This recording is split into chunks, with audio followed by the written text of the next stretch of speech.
Estamos passando agora ao Ministério da Palavra. Eu quero convidar você a abrir, por gentileza, a sua Bíblia, no Evangelho de Lucas, no capítulo 14.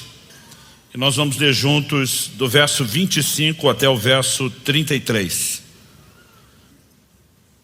Lucas 14, de 25 a 33. Eu tenho uma palavra de Deus para o seu coração. Você que nos acompanha pela internet, ao vivo, ou mesmo posteriormente, essa mensagem gravada, eu quero declarar que Deus não apenas vai falar, Ele vai fazer algo no seu coração, em nome de Jesus.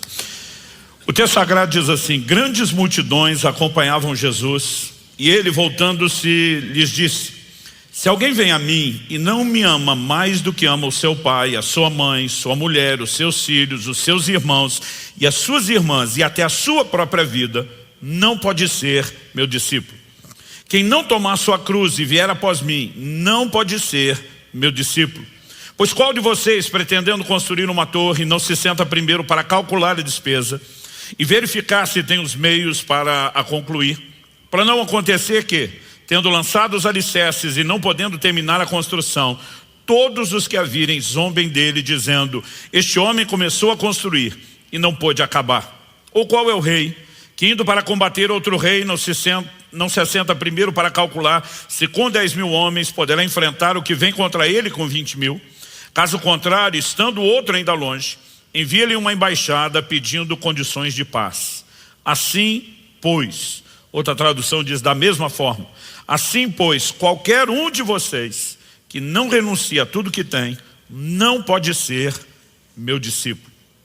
Eu quero tomar esse texto como ponto de partida e o trilho da nossa reflexão. O verso 25 enfatiza que havia grandes multidões acompanhando a Jesus. Curioso que isso não é um fato isolado, mas eu diria há uma certa recorrência. Quando os evangelhos dão ênfase a um grande volume de pessoas seguindo Jesus, parece que ele vê sempre nisso uma oportunidade para se assegurar de que as pessoas tenham entendido de fato o que significa segui-lo. Não porque ele não quisesse as multidões. A Bíblia é enfática em que Deus deseja que todos se salvem e cheguem ao pleno conhecimento da verdade. Mas conhecendo a natureza do ser humano, a maneira, eu diria até errada, como muitas vezes queremos interagir com Deus, o Senhor Jesus sempre procurava, se assegurar de que as pessoas estivessem compreendendo qual era a proposta. O que é que ele veio apresentar? Então, o Senhor Jesus começa a falar a partir do verso 6. Se alguém vem a mim, outras traduções diz após mim, em outras palavras, quer me seguir, mas não me ama mais do que ama seu pai, sua mãe, sua mulher, seus filhos, seus irmãos e irmãs. E aí ele põe, e até a sua própria vida, não pode ser meu discípulo. Jesus não está dizendo que se essa pessoa não o amar mais do que os familiares e a si mesmo, ela vai ser um discípulo de um segundo nível categoria, um discípulo meia boca. Ele está dizendo: não pode ser meu discípulo. Ou você me põe em primeiro lugar, na frente dos que você mais ama, à frente de si mesmo, ou você não pode dizer que é meu discípulo. Interessante que ele não apenas esclarece isso, mas ele entra com duas alegorias muito precisas. As duas falam que antes de se lançar em qualquer empreendimento, as pessoas precisam calcular o custo do empreendimento, para ver se dão conta de ir até o fim. Porque se perceberem, se constatarem que não dão conta de ir até o fim, é melhor não entrar no empreendimento do que começar e abortar aquilo antes dele ser concluído. E qual o propósito dessa alegoria? Jesus, nas duas alegorias, fala de gente que senta e calcula. No 28, ele fala de calcular quanto custa construir a torre para ver se tem meios de concluí-la, ou seja, finalizar o projeto. Depois de ter dito isso no verso 28, nós vemos de novo no verso 31, ele falando de um rei que vai combater outro rei, e ele se assenta para calcular. Eu quero tomar essa ilustração de Jesus, e ele está basicamente dizendo àqueles que querem segui-lo: vocês querem mesmo ser meu discípulo? Então senta, como diriam os antigos, bota na ponta do lápis quanto é que custa, para que você possa checar se dá conta de ir até o fim. Porque se você achar que não dá conta de ir até o fim, é melhor nem começar. Em outras palavras, ele está dizendo: não se engane. Se você não entender o que é que você precisa até o fim e não estiver disposto a isso, nem se chame de meu discípulo, porque você vai ser qualquer outra coisa menos meu discípulo. Isso não significa que ele não queira as pessoas, isso significa que os padrões estabelecidos por Deus são inegociáveis. O Evangelho não se ajusta a mim e a você, nós é que nos ajustamos ao Evangelho. E o tema da minha mensagem hoje é calculando o custo. Alguns de nós vamos ter a sensação que no dia da conversão a gente assinou um contrato sem ler aquelas letrinhas pequenas. E eu quero que você saiba exatamente o que assinou ou aquilo que você está prestes a assinar. Nós precisamos de fato ter a percepção do que é essa orientação de Jesus. E eu repito o que eu falei antes. Isso não significa que Jesus não quisesse as multidões. Apenas que ele queria se assegurar de que as multidões entendessem qual era a proposta. E a primeira verdade que eu quero destacar aqui hoje é que já está isso explícito no próprio texto, mas eu gostaria de ampliar e ver outros ensinos de Jesus e dos apóstolos, é que as pessoas precisam saber antes qual é o custo de qualquer empreendimento no reino natural, mas também no reino espiritual. Jesus não estava dando uma palestra sobre planejamento financeiro, mas ele toma como base, algo que todo mundo sabia: você não se lança em nenhum empreendimento sem calcular quanto custa. Eu sei que hoje em dia algumas pessoas não estão fazendo nem o básico de ter o seu orçamento, o seu planejamento financeiro, mas Jesus toma aquilo como certo, de que são figuras de linguagem que todo mundo entende, e ele usa isso para falar no plano espiritual, não é diferente.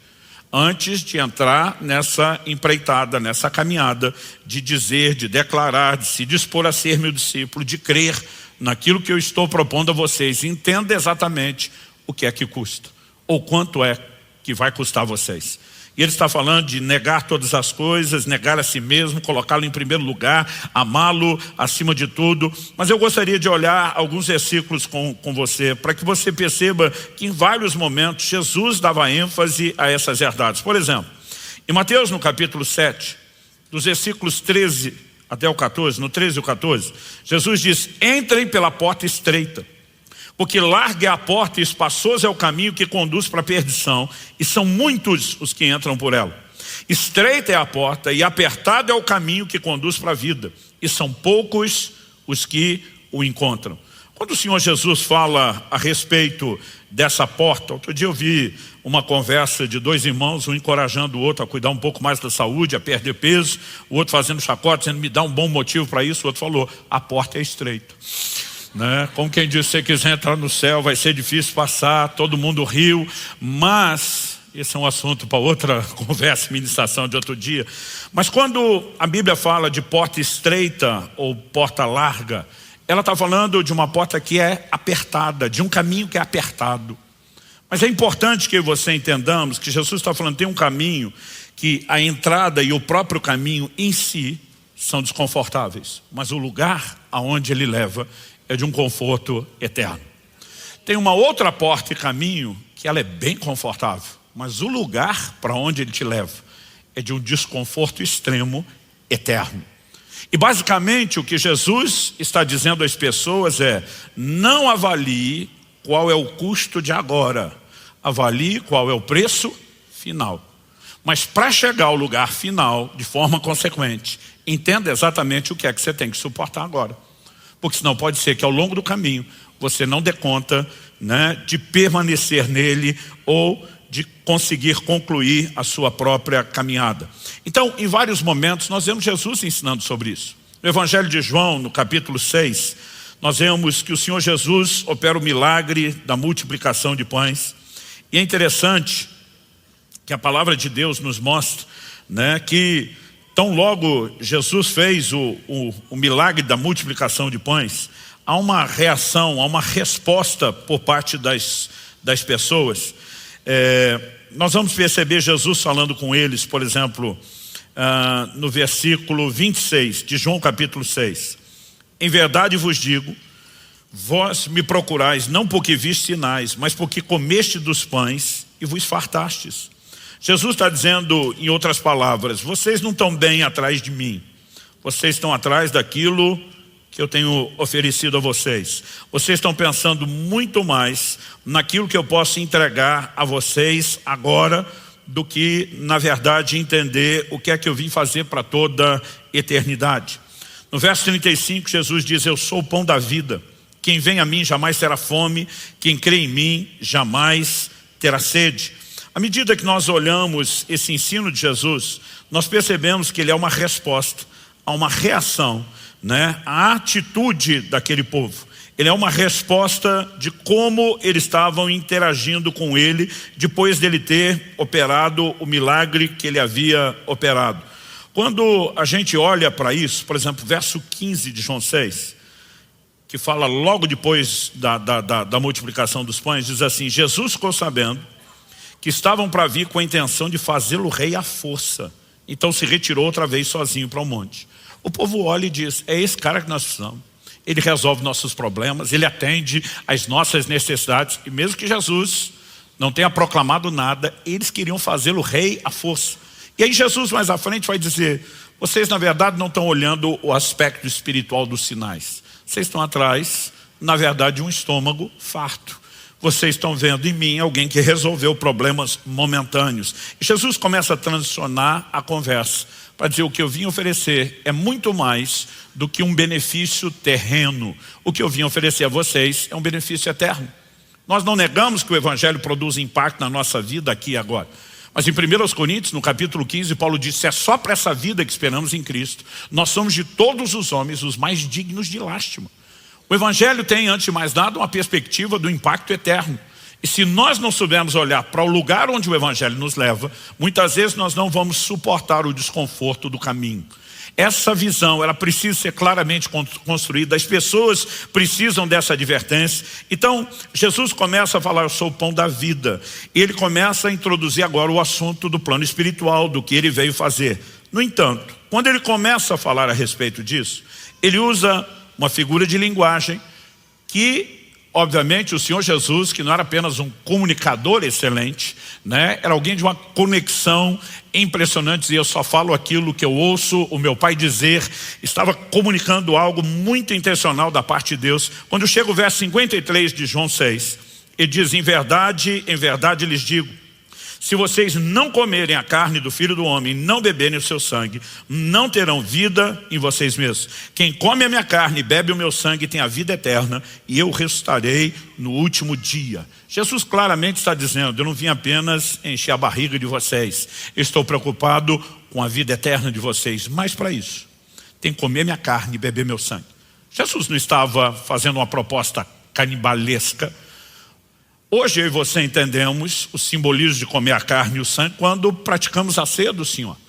Nós não cremos e refutamos a doutrina da transubstanciação, que, né, na hora da ceia do Senhor, o pão e o cálice, os elementos se transformam literalmente em carne e sangue do Senhor. Mas nós não podemos negar que no plano espiritual, a Bíblia diz que nós temos comunhão com o corpo e comunhão com o sangue. Então, mesmo que os elementos não se transformem, espiritualmente nós nos beneficiamos disso. Mas essas pessoas que estão ouvindo Jesus ainda não foram ensinadas sobre essas coisas. Então eu não creio que Jesus só está falando de forma velada e codificada de algo que os seus discípulos ainda iriam entender melhor. Jesus está usando parte de o que nós podemos classificar de uma lente cultural. Todos os povos antigos do Oriente, entre eles os hebreus, conheciam muito bem rituais de aliança de sangue, o mais sagrado nível de aliança. Um compromisso que era de fato irreversível. E muitas vezes nesse compromisso firmado, a ideia sempre era de mistura de vida. Então se falava de aliança de sangue, porque muitas vezes alguém de um lado fazia um corte no corpo, a pessoa do outro, eles misturavam o sangue, e eles estavam dizendo com isso: nossas vidas se misturam, nossa união jamais poderá ser quebrada. E muitas vezes em rituais como esse, você vai ver em Gênesis 14, a Bíblia diz que quando Melquisedeque vem ao encontro de Abraão, ele vem trazendo pão e vinho. Nós estamos falando de tempos remotos, antigos. Não tem ceia do Senhor instituída, mas tem um rito cultural. O pão representava o corpo e o vinho representava o sangue. Ao comerem, ele estava dizendo: nós somos uma só carne. Ao beberem, ele estava dizendo: nós misturamos nossas vidas, uma vez que havia entendimento de que a vida estava no sangue. E aqui Jesus está chamando essas pessoas para um lugar de compromisso profundo. Ele está dizendo: o que eu espero de vocês é mistura de vida. O que eu espero de vocês é um compromisso que não se rompa, que não seja quebrado. E as pessoas entenderam o que Jesus falou e ensinou. Porque o verso 60 de João 6, então nós pegamos lá o 15, citamos o verso 20 e tanto, 30 e tanto, 50 e tanto, agora no 60, mas é a mesma linha de raciocínio. muitos dos seus discípulos, tendo ouvido tais palavras, disseram: duro é esse discurso, quem pode suportá-lo? Observe que o texto não está falando de gente hostil, de gente que estava examinando Jesus de longe, de gente que veio para checar vamos ver se esse negócio serve para mim. É gente que já se classificava discípulo e seguidor. Aliás, é para esse tipo de gente que Jesus falava: senta e calcula quanto custa. Porque você está dizendo que é meu discípulo, vamos ver se você dá conta de ser o que eu realmente vim propor. E a Bíblia diz que essas pessoas passaram a dizer: duro é esse discurso, quem pode suportá-lo? Tipo, isso é intragável, é difícil de engolir. Agora olha o verso 66. Diante disso, muitos dos seus discípulos o abandonaram e já não andavam com ele. Quando eles olham e dizem: é isso que o Senhor está esperando de nós? Não, está pedindo demais. Não é isso que nós viemos buscar, não é isso que nós viemos procurar. E basicamente Jesus está dizendo: quem determina esse discipulado sou eu. Ou você se adequa, ou você está fora. E esse povo simplesmente diz: então nós estamos fora. Viraram as costas. Agora o verso 67 diz: então Jesus perguntou aos 12, aos discípulos mais próximos: será que vocês também querem se retirar? Usando um ditado atual, não tão atual, da geração anterior: porta da rua, serventia da casa. Jesus vira para os 12 e diz: querem vazar também? Querem acompanhar os demais? Isso não significa que o Senhor Jesus não os quisesse, Ele os chamou.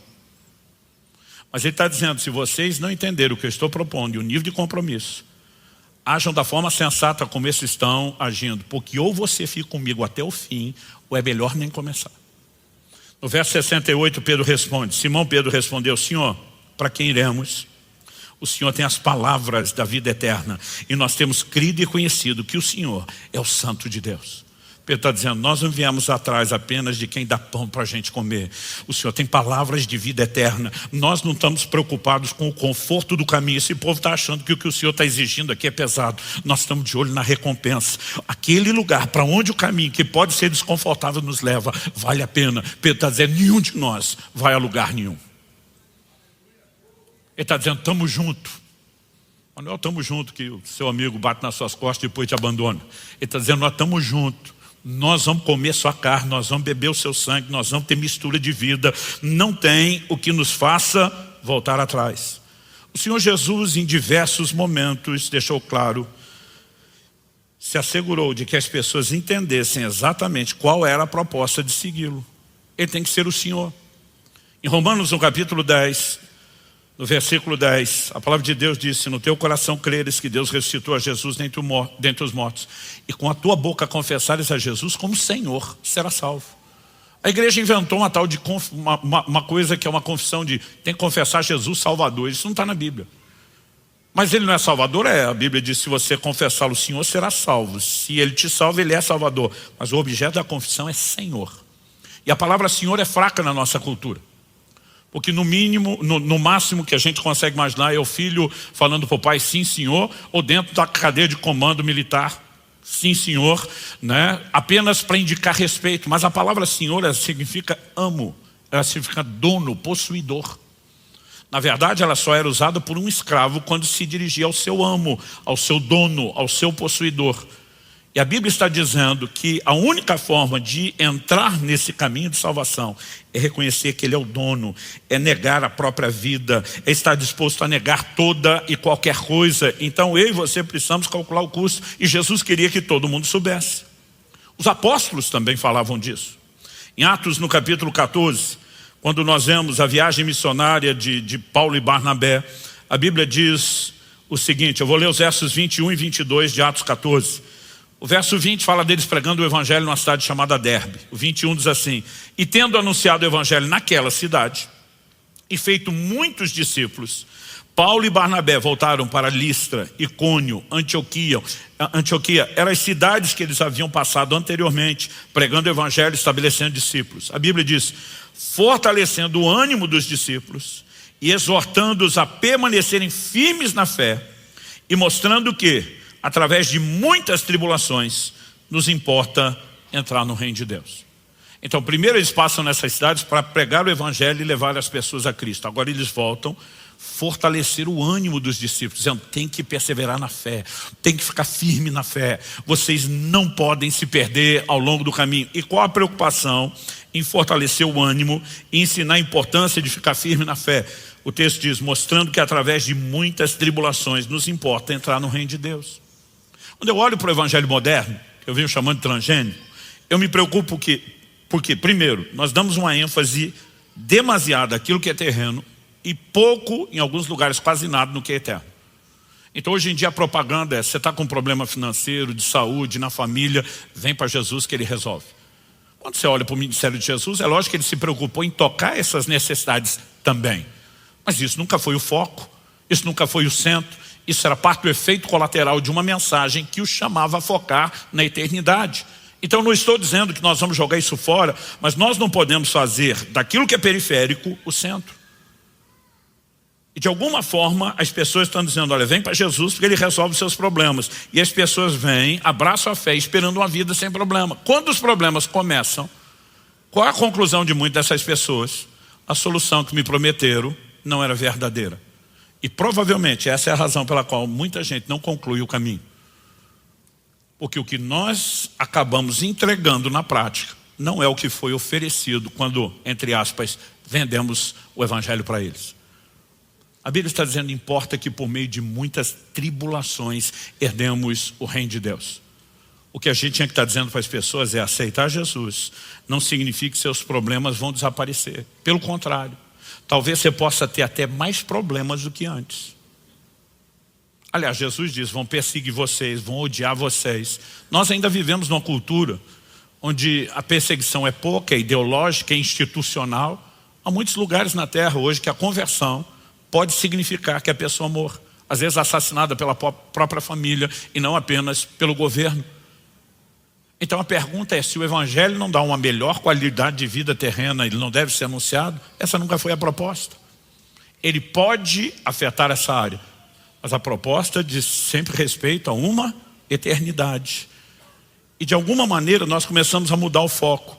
Agora, eu fico imaginando, se atualmente a igreja, principalmente quando falamos da mídia e da televisão, se a gente começar a anunciar um evangelho onde a gente diga às pessoas, se você vier para Jesus, provavelmente você vai ter mais problemas do que teria antes. Qual seria o nível de adesão? Outro dia alguém falou para mim, qual é o lucro? Eu falei, o lucro está sempre do lado de lá, na eternidade. É melhor uma vida cheia de problemas, um caminho apertado, desconfortável, que te leva a um conforto eterno da salvação, do que um caminho confortável, sem problemas, que te leva a algo extremamente desconfortável por toda a eternidade. Mas o ponto não é só esse, porque Jesus também opera na vida terrena. Paulo disse, se é só para ela que nós esperamos, nós somos os mais infelizes. Então significa que a gente não pode pôr expectativa só aqui, a eternidade em primeiro lugar, mas não significa que Ele não age aqui. Então digo às pessoas, antes você podia até ter menos problema sem a solução. Agora você pode ter mais problemas com forças sobrenaturais e a possibilidade de viver intervenção. Mas nós não podemos negar os problemas. Eles são apresentados ao longo de todo o evangelho da mensagem. 1 Tessalonicenses capítulo 3, a partir do verso 1, ao que o apóstolo Paulo diz. Vou ler do 1 até o 3. Por isso, não podendo esperar mais, achamos por bem ficar sozinhos em Atenas. Enviar nosso irmão Timóteo, ministro de Deus e no evangelho de Cristo, para fortalecer e animá-los na fé. De novo, fortalecer, animar a fé. A fim de que ninguém se inquiete com essas tribulações. Porque vocês mesmos sabem que fomos designados para isso. Quando ele diz, vocês mesmos sabem, do que ele está falando? Quando eu passei e preguei, eu notifiquei todo mundo. Os problemas e as tribulações surgirem agora, não é surpresa para vocês. Porque o evangelho que nós pregamos não deixou de anunciá-los e nem de prepará-los para isso. Vocês sabem. E ele não só fala de uma possibilidade. Ele diz, vocês mesmos sabem que fomos designados para isso. Aliás, no verso 4 ele diz, pois quando ainda estávamos com vocês, está falando da visita presencial, predissemos que íamos passar por aflições, o que de fato aconteceu e é do conhecimento de vocês. Agora, qual a preocupação de Paulo? Verso 5.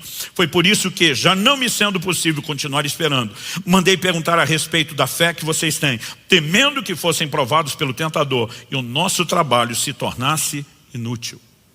E disse, em algum momento, vocês começarem a achar que o caminho em si é o propósito e deduzir que está desconfortável, vocês podem desanimar. Mas o que é que Paulo estava? Romanos 8,18. As aflições desse tempo presente não podem se comparar com a glória que em nós há de ser manifestada. Ele está dizendo, a nossa ideia e expectativa de conforto não é nessa trajetória, ela está no final do caminho. Quem está entendendo, diga amém. Então, quando Jesus fala de uma porta e de um caminho, tanto estreito que conduz à vida, como largo conduz à perdição, ele simplificou a caminhada cristã em 3 etapas: porta, caminho e alvo. A porta é a conversão. E as pessoas precisam entender que converter não é tudo. Entreguei minha vida a Jesus, finalmente cheguei lá. Não, você começou agora. 1 de Pedro 2 diz, como crianças recém-nascidas, desejem o genuíno leite espiritual para que vocês cresçam para a salvação. Ou seja, existe um crescimento depois da conversão, porque a salvação não está na porta, a salvação não está só no caminho, a salvação está no final, na conclusão. Quem está entendendo? 1 de Pedro capítulo 1 verso 9, a fim de que alcanceis o fim.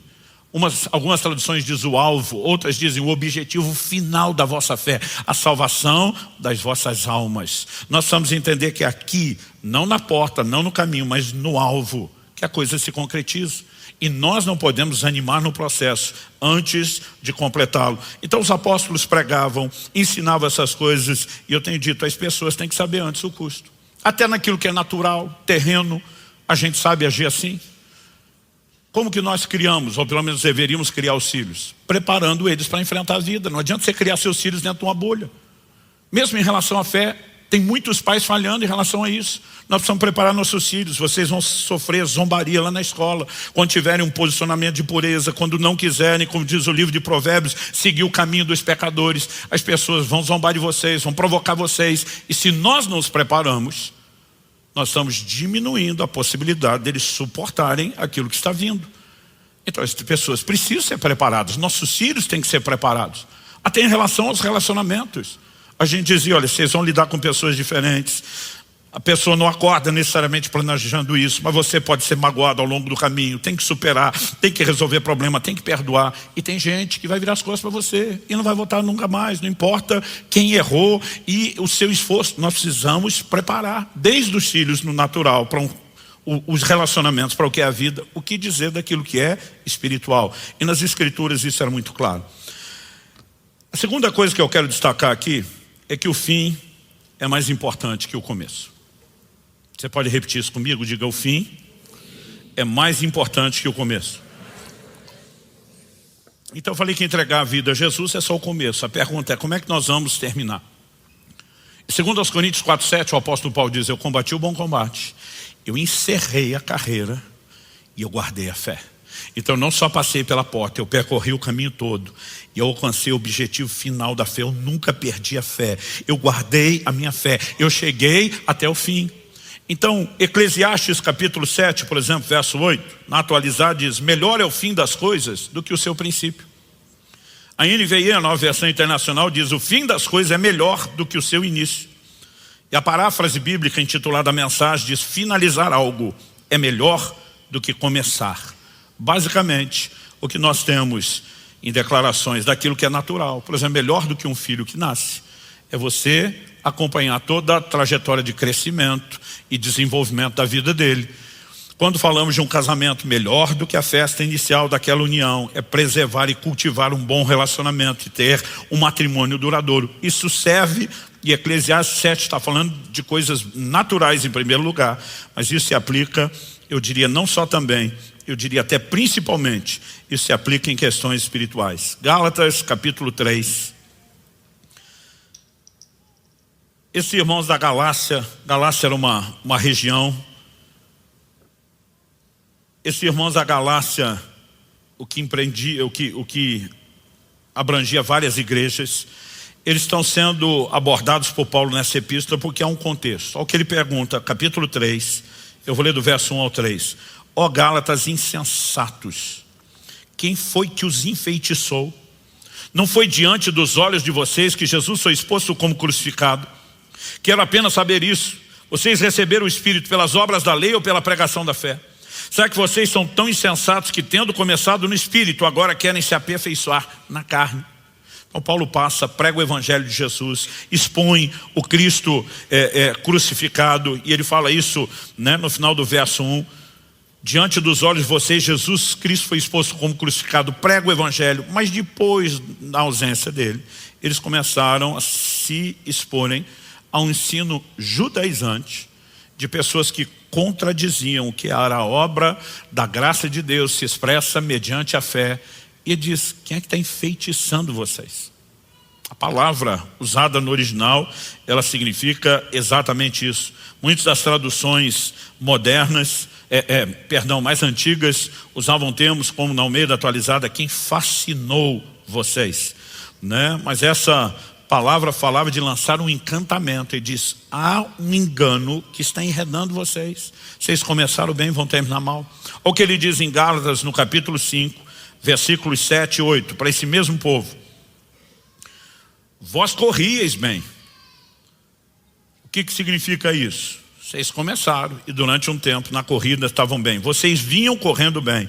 Quem foi que os impediu de continuar a obedecer à verdade? Essa persuasão não vem daquele que o chamou. Vocês iam correndo bem. Começaram, passaram pela porta.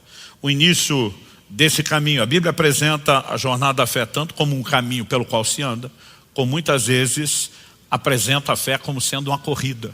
E diz que estavam vindo bem. A pergunta é, quem foi que impediu vocês de obedecer à verdade, de continuar no caminho? E diz, essa persuasão, esse engano que entrou na vida de vocês, não vem daquele que o chama. Paulo está dizendo, Deus que o chamou ao caminho, e que quer que você continue no caminho, e que te exorta a não sair do caminho, está dizendo que tudo aquilo que contribui para que você não permaneça, não vem dele. Então, essas exortações, elas iam aparecendo ao longo de toda a Escritura.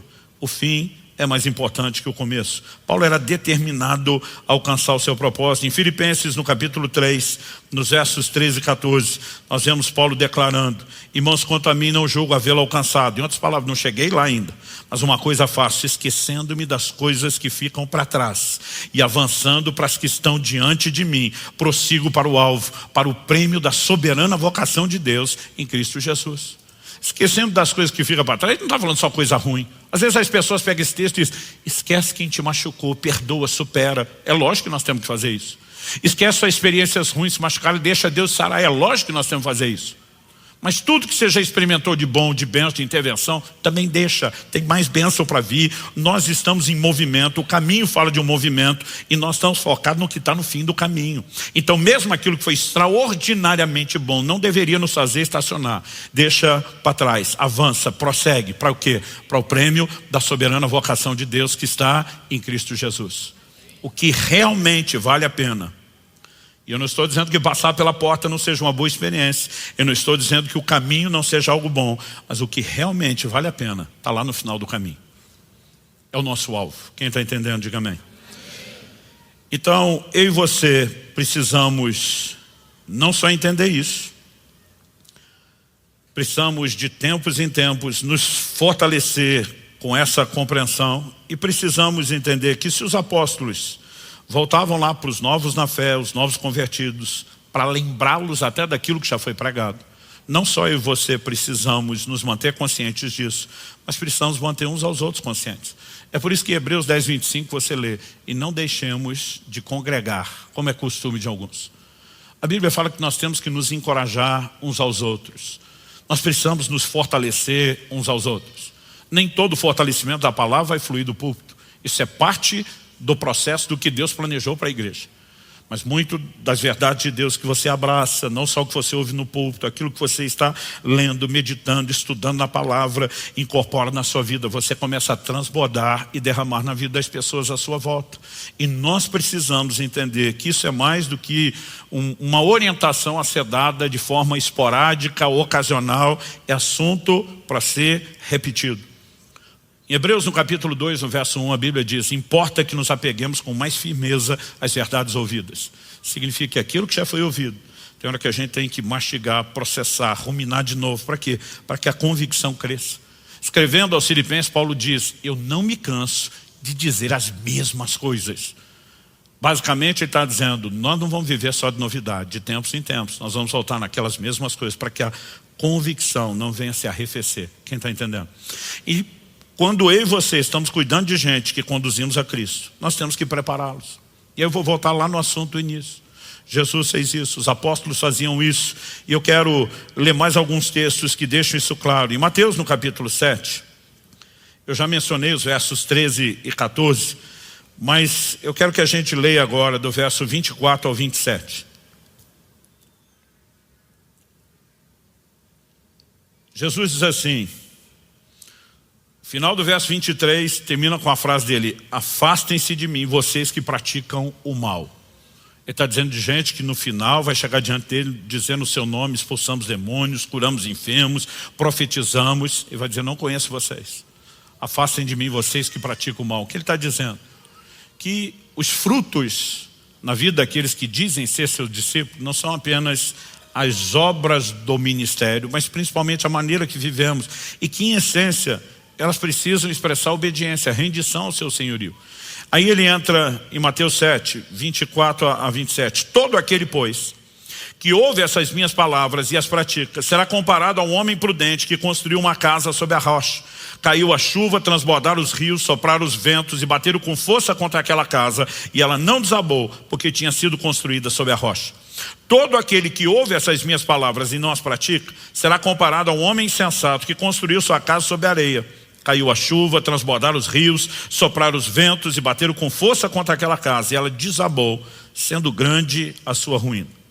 Quando Jesus apresenta os dois exemplos, da casa que permanece e da casa que cai, ele vai falar tanto de similaridades, como também vai definir contrastes. Similaridades: os dois construtores estão edificando uma casa.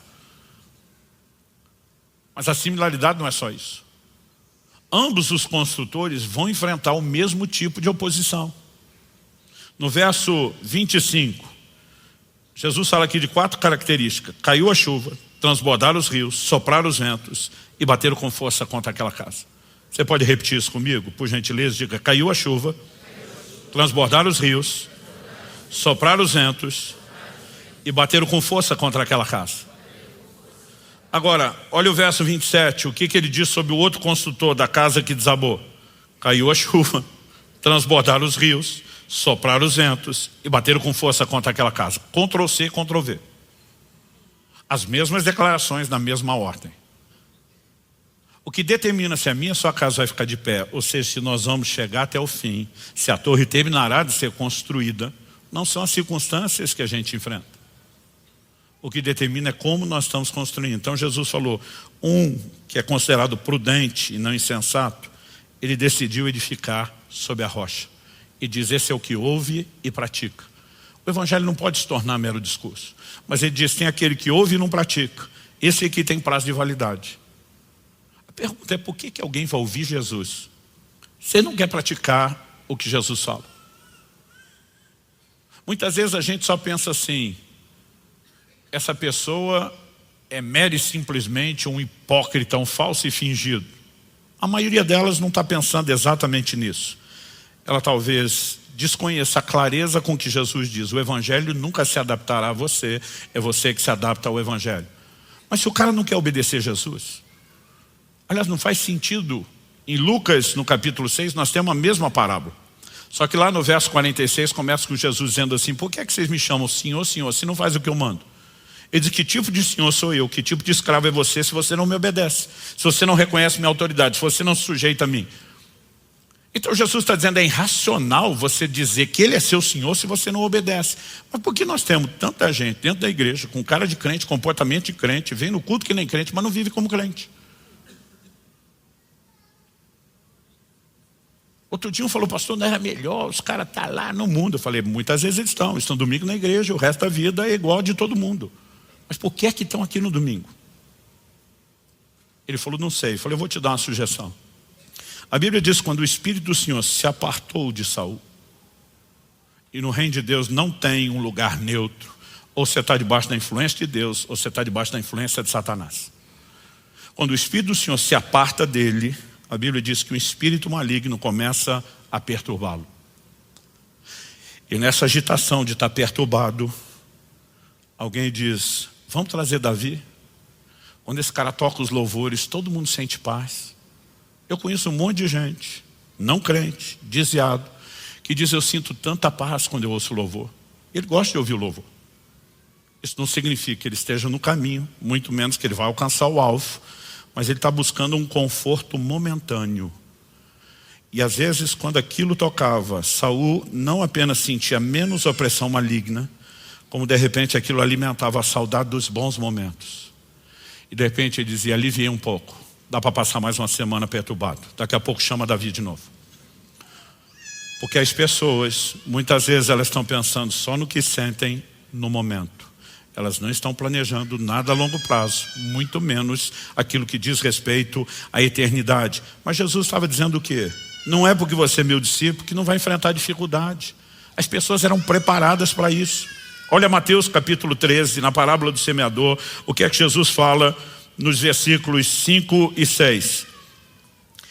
Ele diz, outra parte, está falando da semente, que é a palavra de Deus, caiu em solo rochoso, onde a terra era pouca, e logo nasceu, visto não ser profunda a terra.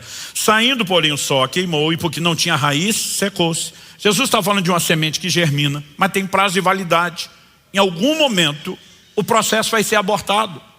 Qual a explicação que ele dá para isso? Você chega nos versos 20 e 21. O que foi semeado em solo rochoso, esse é o que ouve a palavra e logo a recebe com alegria. Glória a Deus, aleluia, era tudo que eu precisava. Agora sim, tudo mudou, agora vai. Verso 21, mas ele não tem raiz em si mesmo, sendo de pouca duração. É uma fé com prazo de validade. Por que tem pouca duração? Quando chega a angústia ou a perseguição por causa da palavra, logo se escandaliza. Espera aí. Esse Deus não vai me guardar dos problemas? Aí ele age estilo mulher de Jó. Então amaldiçoa esse Deus e morre. Porque o que eu queria era conforto. Jesus está dizendo, essa não foi a proposta. A porta e o caminho são desconfortáveis, são apertados. O conforto que eu ofereço para você está aqui, está no final. Então ele diz, calcula antes. Porque se você acha que não pode lidar com o desconforto, nem entre. Em João 16:33, Jesus diz, no mundo tereis aflições. É uma promessa. Eu sei que ninguém acorda de manhã dizendo, eu reivindico o cumprimento da promessa, eu quero minha cota de aflição, mas ele prometeu. Outro dia alguém falou, pastor, esse é aquele tipo de promessa que não precisa nem de fé, ela cumpre sozinha. Você vai ter problemas. Mas a questão é, será que como Paulo nós estamos dizendo, as aflições desse tempo presente não podem se comparar com a glória que nós há de ser manifestada? Será que nós estamos entendendo o que Paulo diz em 2 Coríntios, no capítulo 4, verso 17? Ele diz, nossa leve e momentânea tribulação produz para nós um eterno peso de glória acima de toda comparação.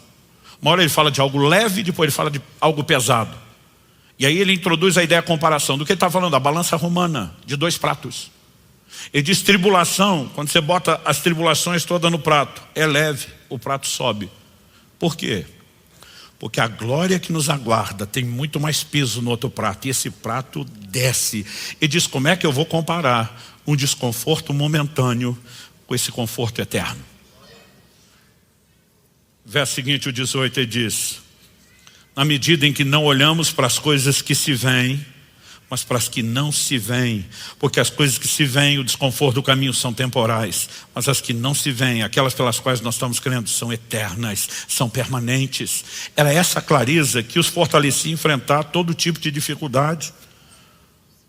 Nós praticamente não lidamos, gente, com oposição, pelo menos não perseguição. Jesus disse, vocês vão ser odiados, vão ser perseguidos. Hoje, nossa perseguição, que ainda é pequena comparado com outros lugares do mundo, ela é ideológica, ela é institucional. Mas há lugares do mundo, e eu tenho repetido isso, onde se converter pode significar que você vai ter que morrer pela sua fé. Eu fico imaginando com esse tipo de evangelho sendo pregado, como nós vemos, pelo menos no mundo ocidental. Se a gente vivesse esse tipo de perseguição que a turma vive do outro lado do globo, quem é que sobrava? Mas Jesus está dizendo, senta e calcula. E eu quero terminar chamando a sua atenção para a importância da perseverança. Em Lucas, no capítulo 8, no verso 15, Jesus fala que aquele solo bom, onde de fato a semente não apenas brotou, mas ela cresceu, frutificou. E diz assim, Lucas 8,15, a parte que caiu na terra boa, esses são os que, tendo ouvido de bom e reto coração, retém a palavra. Estes frutificam com perseverança. Retém, segura a palavra, não abro mão dela, não vai ser comprometida. E eles frutificam como? Com perseverança. Perseverança é uma escolha, é por isso que eu e você somos chamados a ela. Em Hebreus, no capítulo 6, o escritor começa a abordar a história deles e diz no verso 10, porque Deus não é injusto para se esquecer do trabalho que vocês fizeram, do amor que mostraram para com seu nome, pois vocês serviram. Então até agora é trabalho que fizeram, amor que mostraram, serviram, está tudo no passado. Mas ele agora vem para o presente e ainda estão servindo aos santos. Então depois de falar de um bom histórico passado e dizer que o presente ainda sustentava isso, e diz no 11, desejamos que cada um de vocês continue mostrando até o fim futuro o mesmo empenho para a plena certeza da esperança, para que não se tornem preguiçosos, outras traduções dizem indolentes, mas imitadores daqueles que pela fé e paciência herdam as promessas. Fé e paciência herdam as promessas. Outras traduções dizem fé e longanimidade, porque o significado dessa palavra no original grego é abrangente. O que é longanimidade? A capacidade de ter ânimo longo, de não perder o ânimo, de não desanimar. E muitas traduções optaram por perseverança. Como que se herda as promessas? Fé e perseverança. Nós precisamos determinar. O nosso compromisso com o Senhor Jesus tem que ser do mais alto nível. E se nós não o colocarmos em primeiro lugar, renunciando a nós mesmos, pode ser que porque estamos valorizando mais a nós do que a Ele, vamos valorizar tanto o conforto que podemos nos perder no meio do processo e do caminho. Eu e você precisamos de uma fé resiliente, cheia de perseverança. Você pode dizer amém?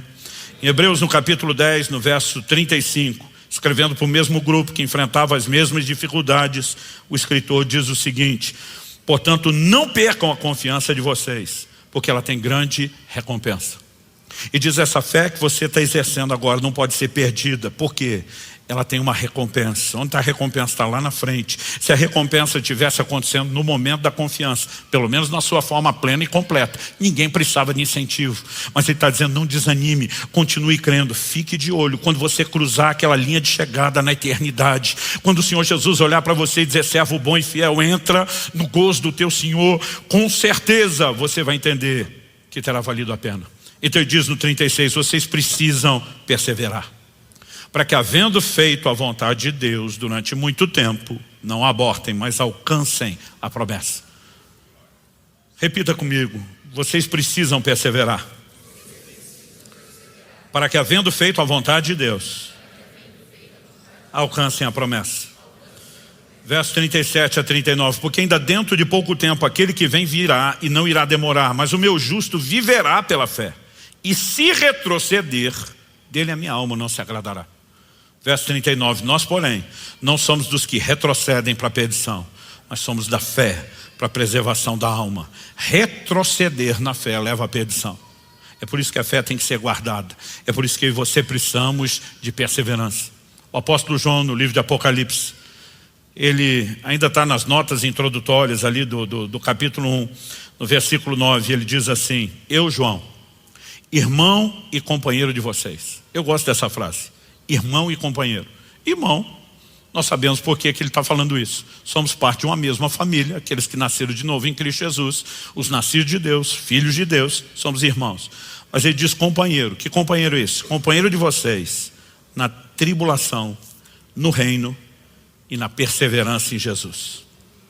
Por que ele usa esse linguajar? Porque ele diz, eu, João, irmão e companheiro de vocês, na tribulação, no reino, na perseverança de Jesus, estava na ilha chamada Pátimos, por causa da palavra de Deus e do testemunho de Jesus. O lugar onde João tem as revelações do Apocalipse, a ilha de Pátimos, é um lugar onde ele se encontrava exilado, preso, por ter pregado o evangelho.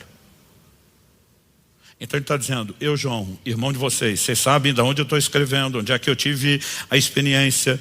Eu quero só lembrar, nós não somos apenas irmãos, nós somos companheiros no reino, sim, mas na tribulação.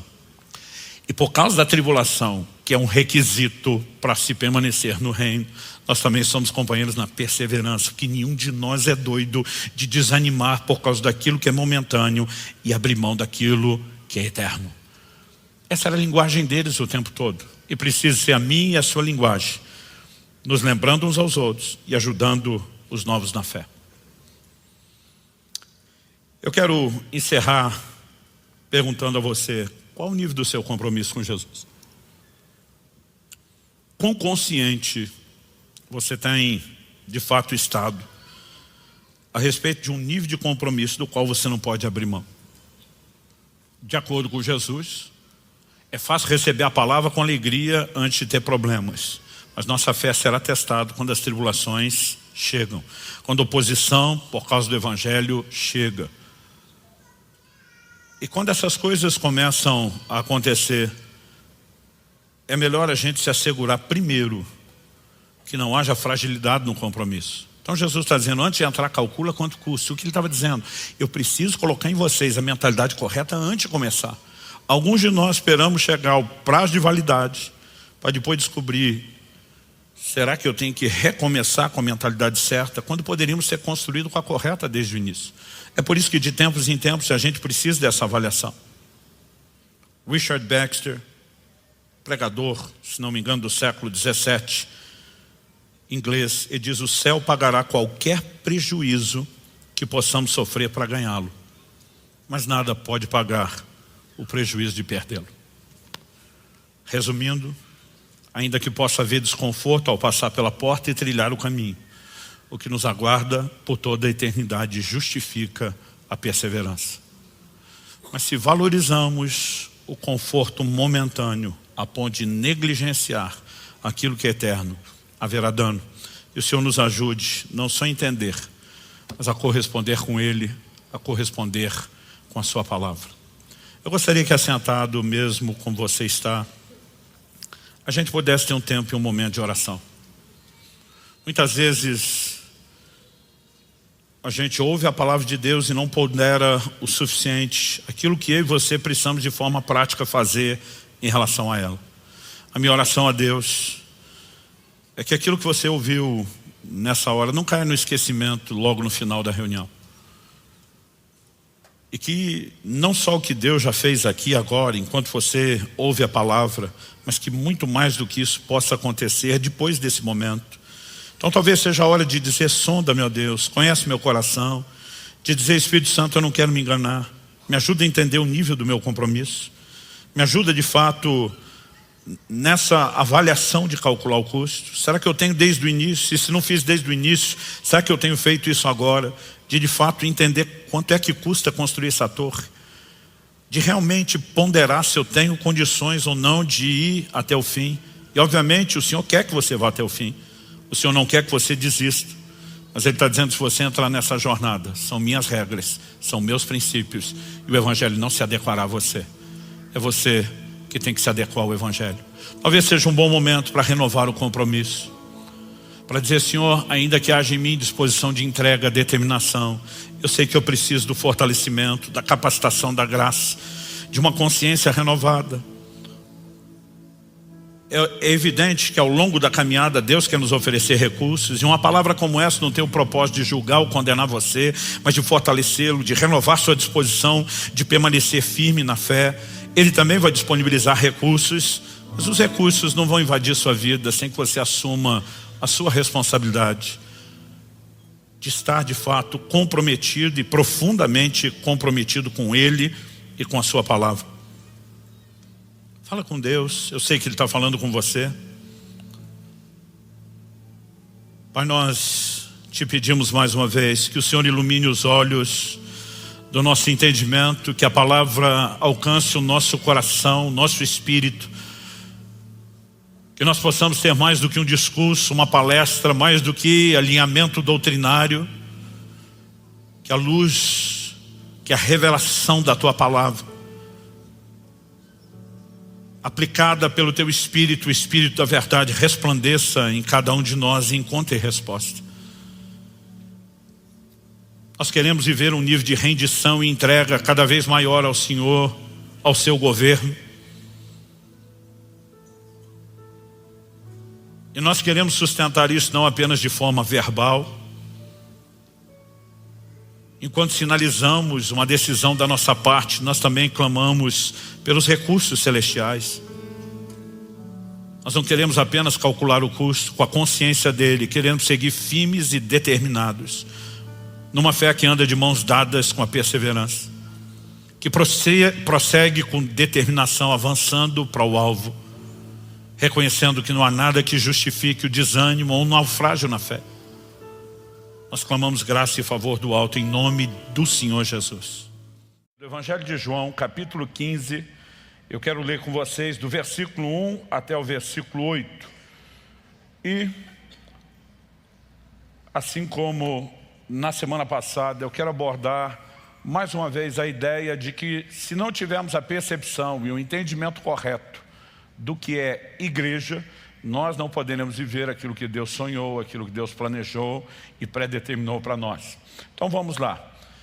Palavras de Jesus. Eu sou a videira verdadeira e o meu Pai é o lavrador. Todo ramo que estando em mim não der fruto, ele o corta. E todo o que dá fruto, ele limpa, para que produza mais fruto ainda.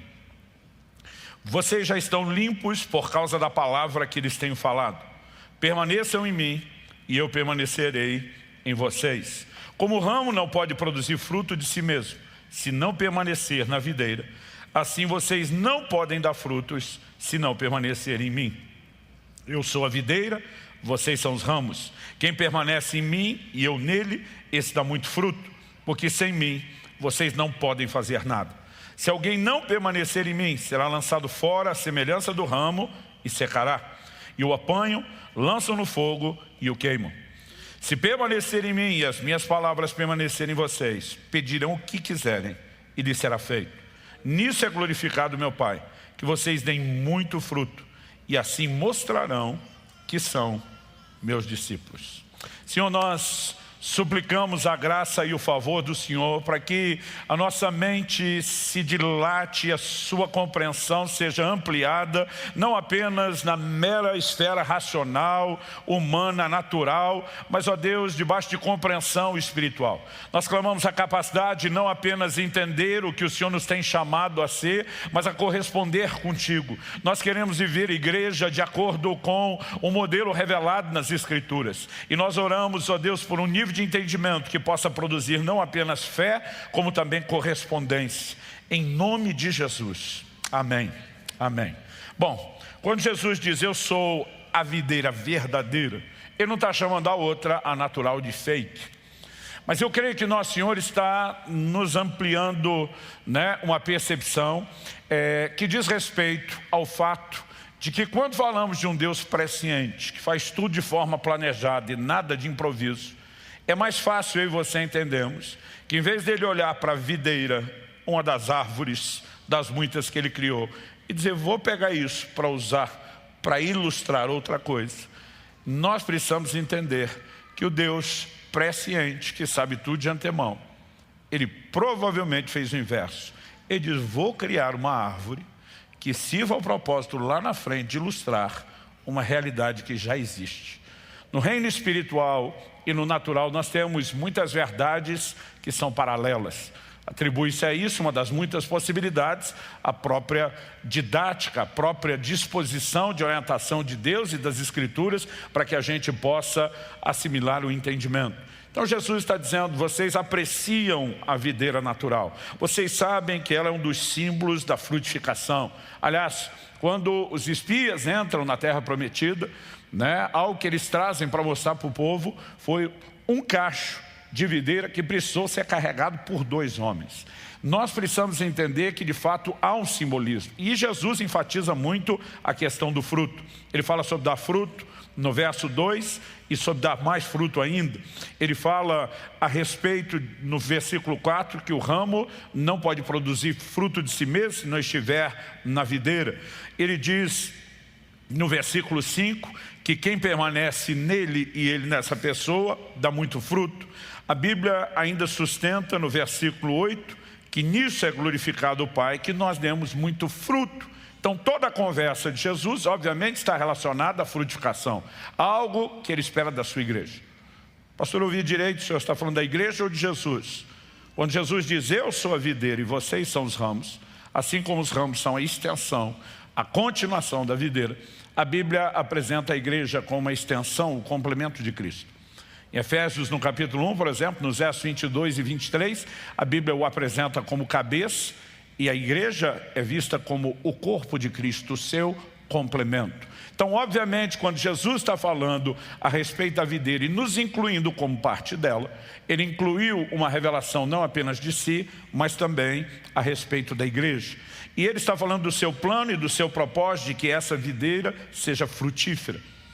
Algo que eu e você precisamos, portanto, compreender são as ilustrações, que apontam para princípios, para verdades que ele gostaria que nós entendêssemos. Esse paralelo que eu mencionei entre as verdades naturais e espirituais, entre a videira e a igreja de Jesus. E eu quero destacar 3 coisas. Uma delas é uma discussão antiga, quando se estuda eclesiologia, a doutrina da igreja.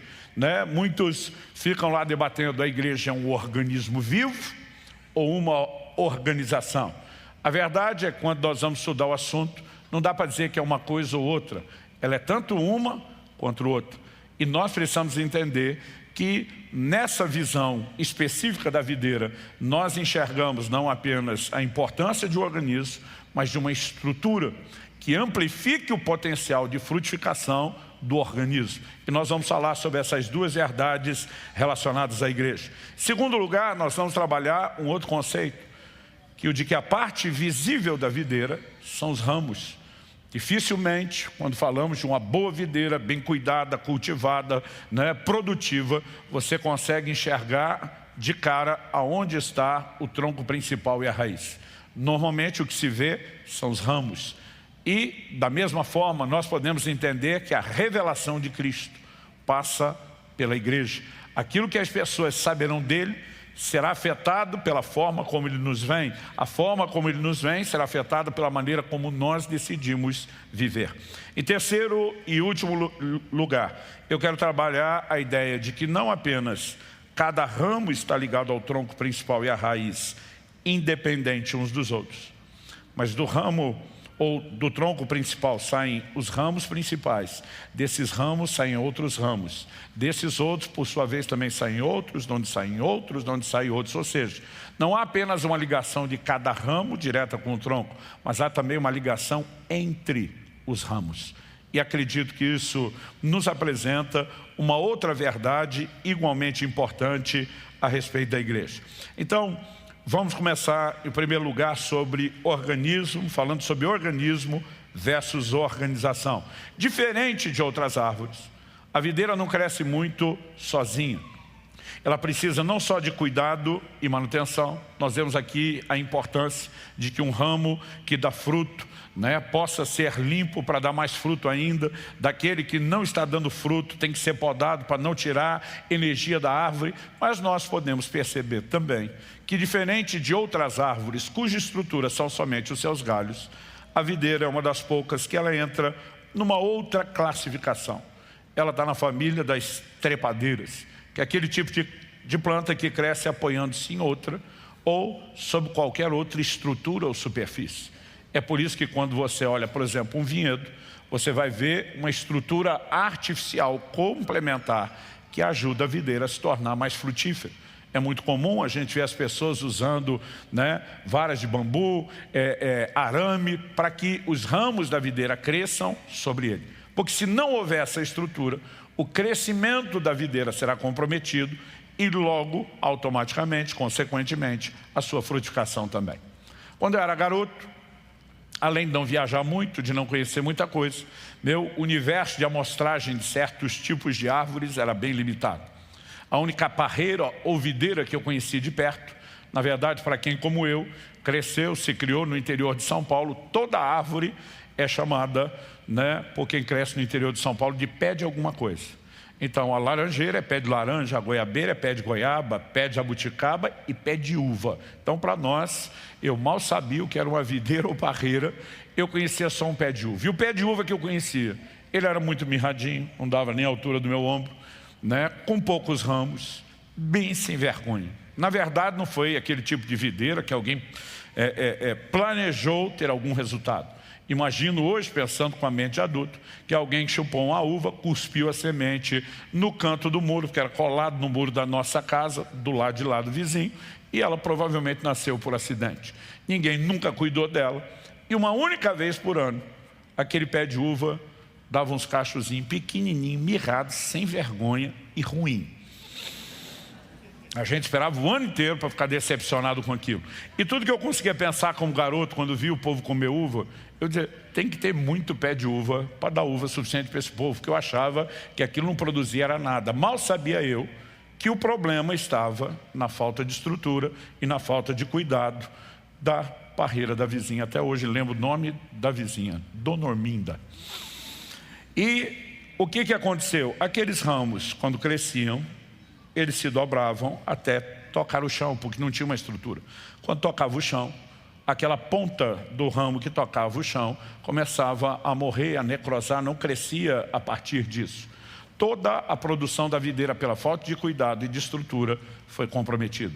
Com o tempo, eu comecei a perceber que Jesus escolheu intencionalmente uma das poucas árvores que aparece na Bíblia, que não é apenas o organismo vivo, ele sozinho, mas que depende de uma estrutura. O que ele estava tentando nos comunicar?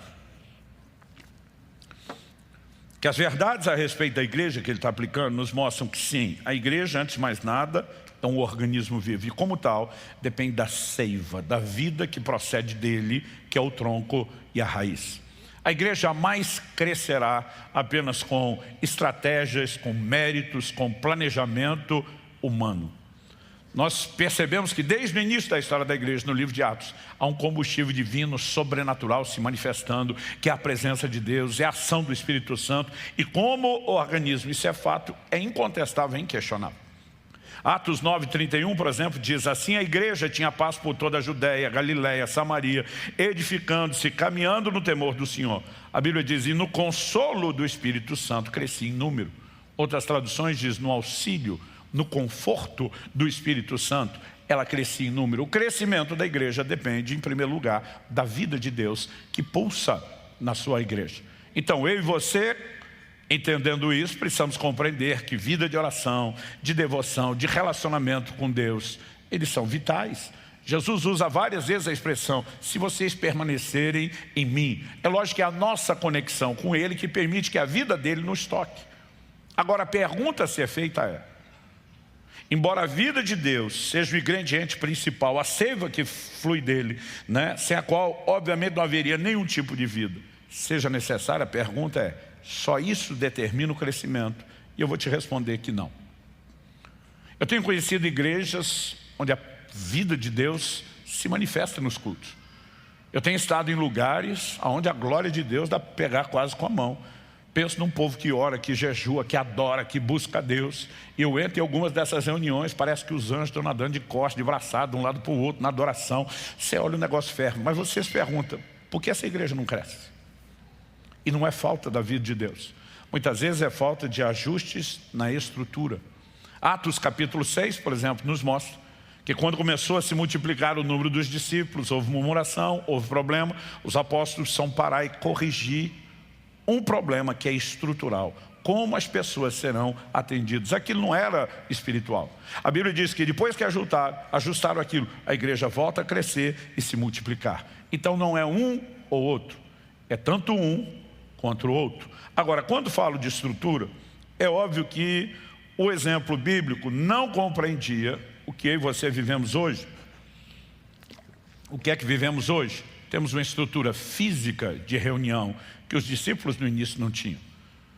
E não estou falando de como organizamos o funcionamento de cultos e reuniões. Temos um ministério infantil que com certeza a igreja do livro de Atos não tinha. Aliás, a minha geração não tinha as coisas que nós podemos disponibilizar para eles hoje. Mas não creio que é esse o entendimento que nós devemos ter sobre estrutura. Quando falamos de estrutura, nós precisamos entender que é uma estrutura funcional. Em 1 Timóteo 5,17, a Bíblia fala sobre os presbíteros que governam bem. Logo ao governo da igreja, o presbitério, o corpo de anciãos. Quando você lê Atos capítulo 13, você vê que os presbíteros, os líderes de Antioquia, estão jejuando, orando, para que possam ter, através deles, a liderança do Espírito Santo. Porque se não presidirmos debaixo da direção do dono da igreja, nós vamos responder para ele. Mas ele nos deu autoridade de governo aqui embaixo. Se ela será ou não bem representada, é isso que determina a prestação de conta que teremos com ele. Mas existe autoridade de governo dentro da igreja. Isso é parte do que nós podemos classificar como uma estrutura funcional. Algo que os apóstolos tiveram que resolver é o entendimento de trabalho e serviço. E eu vou falar melhor sobre isso daqui a pouco. Eles entenderam, nós não podemos centralizar, tentar fazer tudo. Se não houver uma delegação, uma terceirização de certos níveis de trabalho, o crescimento será estagnado. Então, nós precisamos entender os dois aspectos. Quem está acompanhando aí? Diga amém. Então, a igreja é tanto um organismo como uma organização. Dito isso, a segunda coisa que eu vejo é Cristo procurando ilustrar, ao usar o exemplo da videira, é que a parte visível da videira são os ramos. Em Efésios 1, eu apenas citei antes, eu quero ler agora os versos 22 e 23. A Bíblia diz assim: sujeitou todas as coisas debaixo dos pés de Cristo, e para ser o cabeça sobre todas as coisas, o deu à igreja, a qual é o seu corpo, a plenitude daquele que a tudo enche em todas as coisas. A igreja é chamada de o corpo, a plenitude, ou o complemento, a extensão de Cristo. Muitas pessoas estão pregando hoje um relacionamento com Cristo desconectado da igreja. Normalmente, essa mensagem procede de gente ferida, machucada, que não conseguiu resolver as suas dores e adequou a doutrina bíblica à sua experiência, não aquilo que a Escritura diz. Obviamente, nós não podemos pregar Cristo só o cabeça mutilado, separado do corpo. A realidade bíblica é de que o combo, o pacote completo tem que ser oferecido. E nós precisamos entender, isso é parte do plano e do propósito de Deus. Mas existe tanto privilégios como responsabilidades quando falamos a respeito disso. Por quê? Porque a revelação que o mundo terá de Cristo, uma vez que ele não pode ser anunciado, pregado, entregue, sozinho, só o cabeça, sem o corpo, a revelação que o mundo terá de Cristo depende daquilo que eles conseguem ver em nós. Uma vez que a parte visível da videira são os ramos, e não necessariamente o tronco e a raiz. A pergunta é, como nós temos vivido, não apenas no âmbito individual, mas coletivo, a vida cristã? Em João, no capítulo 17, nos versos 20 e 21, parte da oração sacerdotal de Jesus, nós vemos ele clamando: não peço somente por estes, os discípulos que o acompanhavam naquele momento. Ele diz, mas também por aqueles que vierem a crer em mim. Isso contemplava mais de 2000 anos depois, eu e você que estamos aqui em Curitiba, nos convertemos ao Senhor numa geração bem distante daquela primeira. Ele orou por cada um de nós. E o texto diz que ele orou da seguinte forma: também por aqueles que vierem a crer em mim, por meio da palavra que eles falarem. Tudo começaria a partir da pregação dos primeiros discípulos, e muitos outros, em muitos lugares, em muitas outras gerações seriam alcançados. E diz, a fim de que todos sejam um. Ele está orando por unidade. E como tu, ó Pai, estás em mim e eu em ti, também eles estejam em nós, para que o mundo creia que tu me enviaste. Para que é um indicativo de propósito. Porque é que Jesus está orando por unidade? Para que o mundo creia. Significa que se eu e você não vivemos uma unidade, nós podemos atrapalhar o mundo de crer. Porque a revelação que eles têm de Cristo passa por aquilo que eles enxergam em nós e no nosso comportamento. Quem está entendendo, diga amém. Ao olhar para as Escrituras, nós não podemos de forma alguma negar o peso que o testemunho de um